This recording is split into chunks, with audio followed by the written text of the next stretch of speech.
I'm going to be speaking to something that is very dear to my heart, and it, again, is the subject of leadership and the subject of Africa. As you can see there, for me, it's about passion and it's about engagement. Unlike many of you here, I went in a slightly different direction from you in the 90s.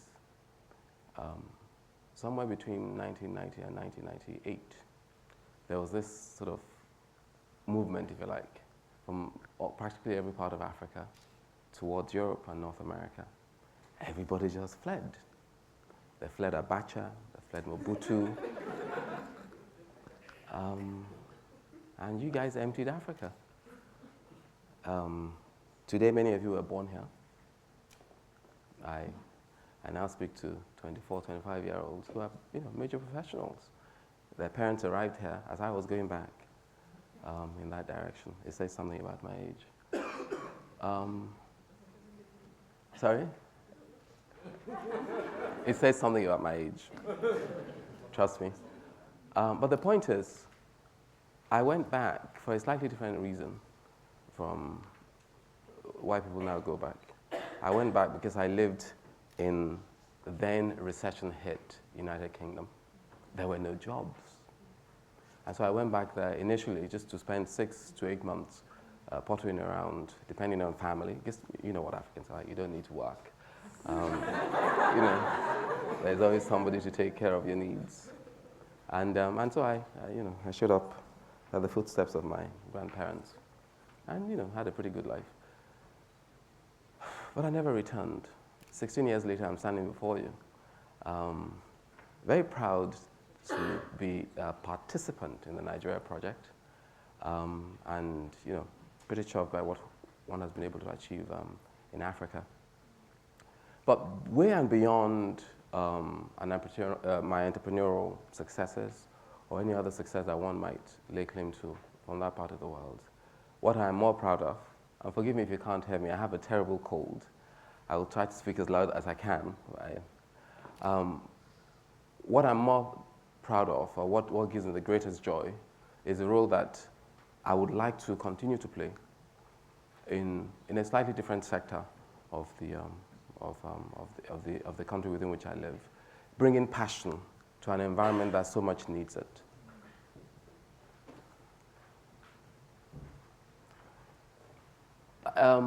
In 1997, just to speak to how I came to do the Seawolf project, I'm just going to do a quick chronology of how I got here. Fuel was imported into Nigeria. I can see some of the minds that affect us in Nigeria, Katutomi and men like him, who inspire us to greatness, people who cause us to think beyond our selfish ends into greater things. But somewhere in 1997, fuel was imported into Nigeria. We refer to it as a toxic fuel incident. The Ostankino, a vessel called the Ostankino, imported hordes and hordes of fuel to Nigeria. The fuel was toxic. It poisoned people on bridges. So you would have cars driving down the major arteries in Lagos and poisoning Nigerians. There were a number of deaths that were recorded and associated with that fuel. But this happened in a period of a dictatorship. We had, some of the worst forms of government that Africa experienced during that period. And so very few people talked about it. And I remember writing an article, pure indulgence. As a lawyer, I wasn't so much into consumer interest issues, but I was an oil and gas lawyer, and therefore felt that was an area that was of interest to me. It was an article that I had written for internal consumption, so for my colleagues and I to digest. Somebody sent it off to the newspapers, and so it was published. It was a very passionate defense of the consumer. It was something that I felt very strongly about. I couldn't believe that so many people were dying in Nigeria based on somebody's greed, having imported this fuel that was unfit for consumption anywhere in the world. And nobody was talking about it. The government was asleep. Our leaders were in their usual places, in Switzerland or wherever it was. At any rate, the newspaper published it, and lo and behold, I got a call, not from the usual sources, the state security services, but in fact, from the Federal Environmental Protection Agency, which at that point had a pretty radical leader. He could only have been leader of the Federal Environmental Protection Agency Because at that point, the Federal Environmental Protection Agency was an irrelevant agency. It was set up just to fulfill all righteousness. Nobody really cared about it. And so they stuck this man who had some experience, put him on top of this thing, and ignored it. It was hardly funded. But he was passionate about what he did. And I got a call from him, very unusual in Africa, a big man. Big men don't call small men. But you know what I mean, they simply don't. But he calls me, and I flew off to Abuja on his ticket to see him. As a result of that, I got exposed for the first time in my life, I feel like, to the political environment. I became a politically exposed person. Because from seeing the Director General of the Federal Environmental Protection Agency, I was dragged to see some ministerial appointee and so on and so on. The issue spoke to, for me, passion. There's a passion about an issue that concerned all of us. But it didn't stop there. Through the madness of that era, 1997 to perhaps, if you like, 2000, we endured essentially a failed state. Nothing worked. Many of you here haven't been brought up and educated and exposed to Western values and Western systems. Couldn't possibly imagine when I say to you, I lived in an environment where nothing that was of the state sector worked. So that if somebody were knocked down on the streets of Lagos, for instance, that body would lie there for months on end. Well, certainly weeks on end. If you ran into a car or somebody ran into you and damaged your limbs, you better hope that somebody driving along will stop to help you because there are no ambulance services, and so on and so on. And I lived on the mainland, what is referred to as the mainland of Lagos. I actually lived in a pretty low-level part of town, and I would leave home at 5:45 in the morning to do a 45-minute journey that would take 4 or 5 hours because there's traffic all over the place. And all along my driveway, my drive, I would come upon miserable-looking people because it would rain on them. Then the sun would come and batter them a little bit further, and drivers like I would splash water all over them and so on. It was just a miserable way to live. And as I, month after month, I think surely there must be another way. And I started with little things, like I would encourage my colleagues to stop. If you have a car, just pick 1 or 2 people up along the way. If you encounter a car accident, stop and help, and so on and so on. Now, there are many reasons why people didn't stop. But I would stop. Yeah, I always stopped. Some of you would wonder, what are the reasons why they don't stop? Why don't you stop to help? Because when you assist a broken man, you are liable to be attacked by robbers. Or you pick up a dead body on the street or a dying body on the street, you're liable to end up in jail. Because the police will require you to account for how you got the body. And then often enough, you're stuck with a dying person in your possession and nowhere to take them to. I'll tell you a little story. I was on my way back from work one evening, 6:37 p.m. in the evening. One of those unusual days where there was no traffic. I was pretty close to home. As I drove towards I lived on an estate. I could see the estate not so far off. Except that there were what seemed like hundreds of thousands of people running in my direction. I was trying to navigate my sort of bang of a car through them. But I just saw these masses and masses of people. It turned out that they were running from robbers. So I thought, oh, well, I can't turn around because there's way too many of them. Hurried as fast as I could past them into a fuel station. Foolish idea, because right there in the fuel station, in the fuel station, were all the robbers. And there I was sort of entrapped between all of these guys, and there was shooting going on, and pretty rascally behavior, bullets shooting around.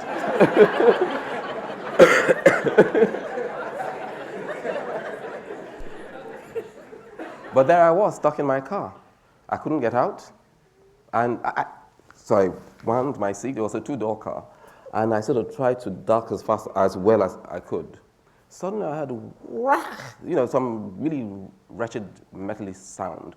A bullet had gone from one end of my car, through the car, to the other end. I didn't realize at that point what it was.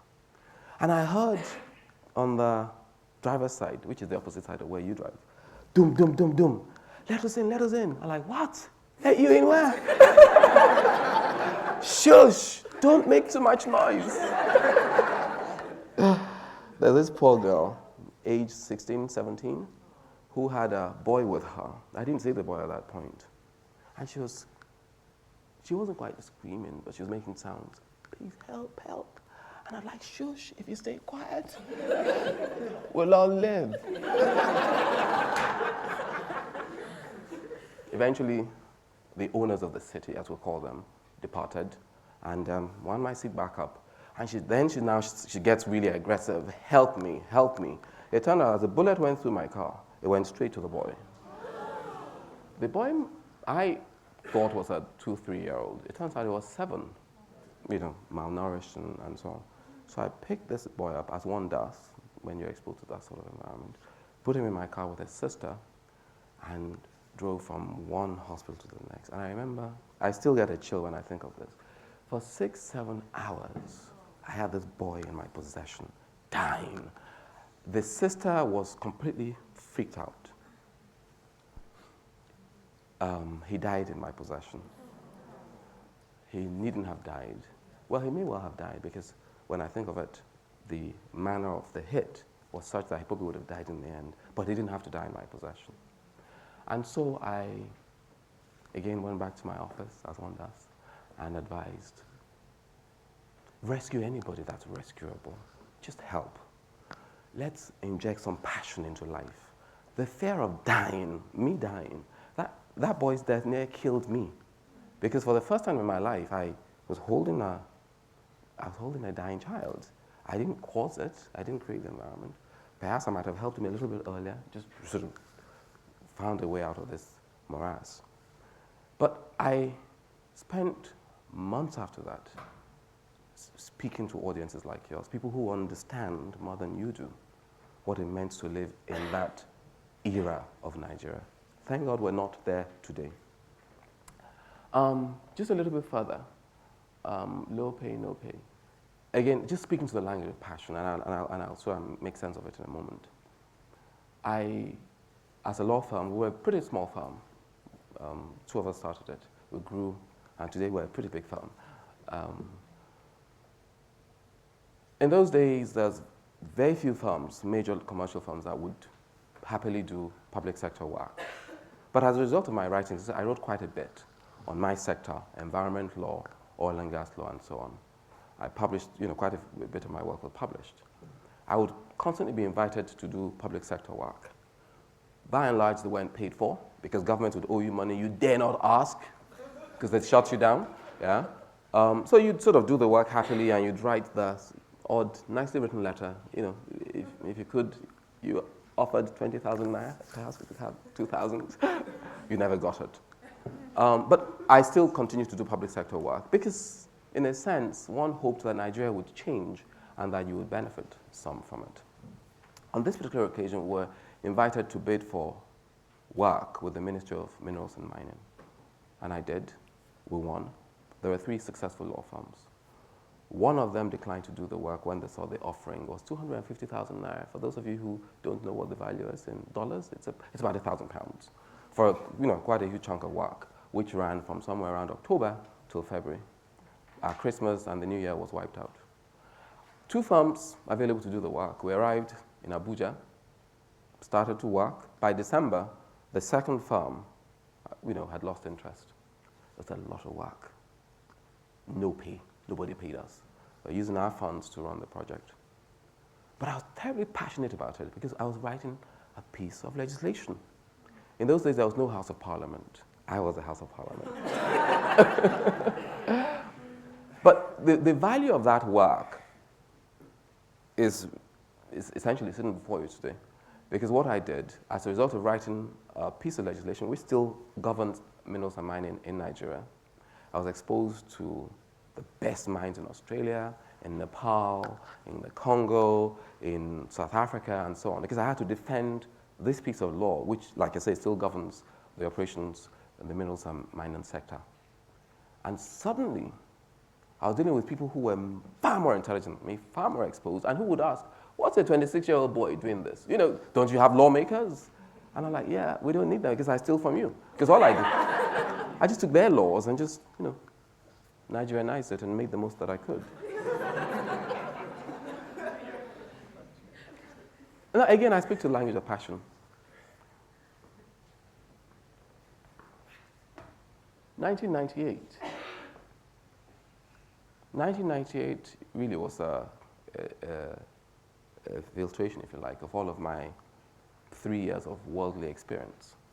Because much as a 3-year-old professional in England would be abandoned, a 3-year-old professional in Nigeria at that point was way superior to the 40-year-old professionals. Because for 40 years, what Nigeria had created was a body of men who had taught themselves only the same thing.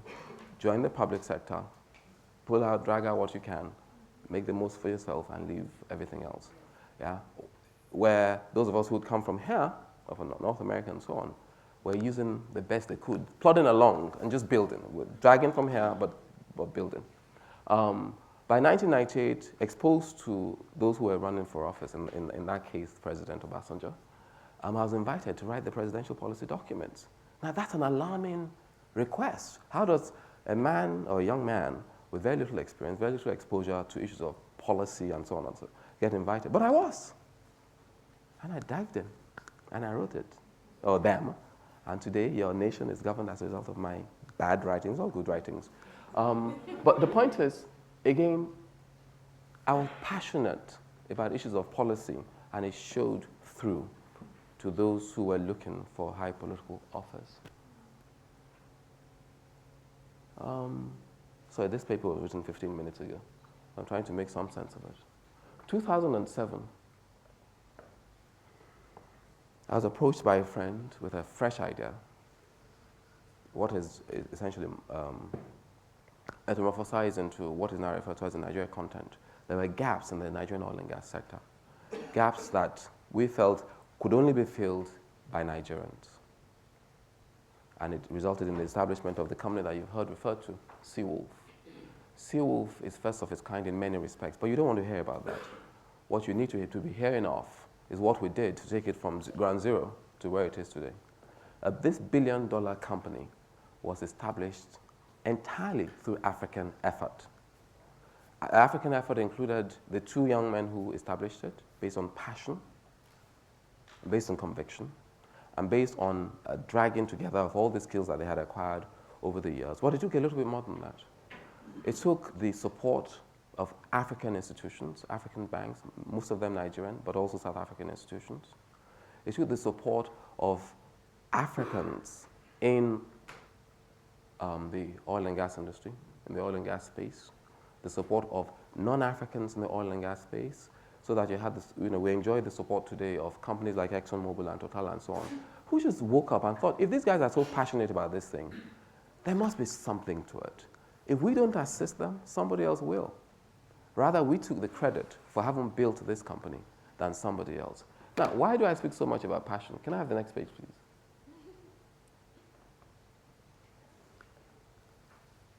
Are we there? Why do I speak so much of passion? Because often enough, I find that what is missing in our engagement, you and I's engagement with Africa, is passion. We're fantastic at speaking about the issues that affect Africa. I heard earlier somebody say something about non-Africans educating us about Africa. Frankly, often enough, they know more about Africa than you and I do. I find that when I listen to Europeans, they speak to my issues oftentimes better than Africans. It's a nasty thing to say, but it's just the awful truth. We are fantastic at talking and so little at doing. Because often enough, there's an emotional disconnect from our own issues. So when I see, going back to my story of 1995-97, when I see cars drive past a broken man on the street, I wonder, what manner of man are you? That could be your cousin. That could be your neighbor. That could be your best friend. Yeah, there's an emotional disconnect, and I think often enough we don't reflect upon why. The why for me is related to our history, the disconnect between the African man and the society within which he operates. When you think that for 40 years,